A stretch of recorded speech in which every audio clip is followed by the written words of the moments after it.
നമസ്കാരം. ഇന്നത്തെ കാർഷിക വാർത്തകളിലേക്ക് സ്വാഗതം. വാർത്തകൾ വായിക്കുന്നത് അബിന. SFAC കേരള ചെറുകിട കർഷകരുടെ അഗ്രി ബിസിനസ് കൺസോർഷ്യം 2024 ഓഗസ്റ്റ് 13-14 തീയതികളിൽ തിരുവനന്തപുരം ശ്രീകാര്യത്തുള്ള മരിയ റാണി സെന്ററിൽ FPO management and business promotion എന്ന വിഷയത്തിൽ 2 ദിവസത്തെ ശില്പശാല സംഘടിപ്പിക്കുന്നു.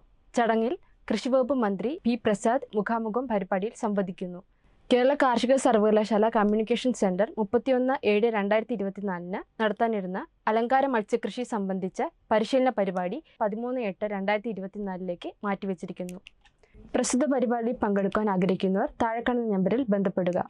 സംസ്ഥാനത്ത് അതിരൂക്ഷമായ മഴക്കെടുതി ഉണ്ടായ പ്രത്യേക സാഹചര്യത്തിൽ കേരള കർഷക തൊഴിലാളി ക്ഷേമനിധി ബോർഡിലെ അംഗങ്ങളുടെ കുട്ടികൾക്ക് 2023-24 അധ്യയന വർഷത്തെ വിദ്യാഭ്യാസ ആനുകൂല്യത്തിനുള്ള അപേക്ഷ സമർപ്പിക്കാനുള്ള തീയതി ജില്ലാ എക്സിക്യൂട്ടീവ് ഓഫീസുകളിൽ ഓഗസ്റ്റ് 21 വൈകിട്ട് 5 മണി വരെയും ചീഫ് എക്സിക്യൂട്ടീവ് ഓഫീസിൽ അപ്പീൽ അപേക്ഷ സ്വീകരിക്കുന്നതിന് ഓഗസ്റ്റ് 31 വൈകിട്ട് 5 മണി വരെയും ദീർഘിപ്പിച്ചു.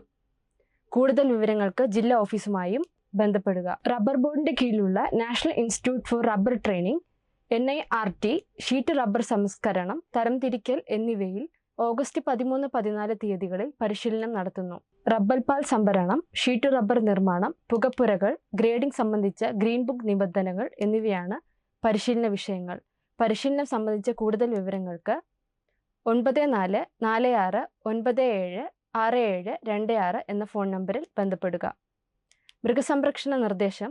എഫിമറൽ ഫീവർ BEF കന്നുകാലികളെയും എരുമകളെയും ബാധിക്കുന്ന ഒരു രോഗമാണ്. ഇത് ചെറിയ പനി, വിറയൽ, മുടന്തൽ, പേശികളുടെ കാഠിന്യം എന്നിവയാൽ അടയാളപ്പെടുത്തുന്നു.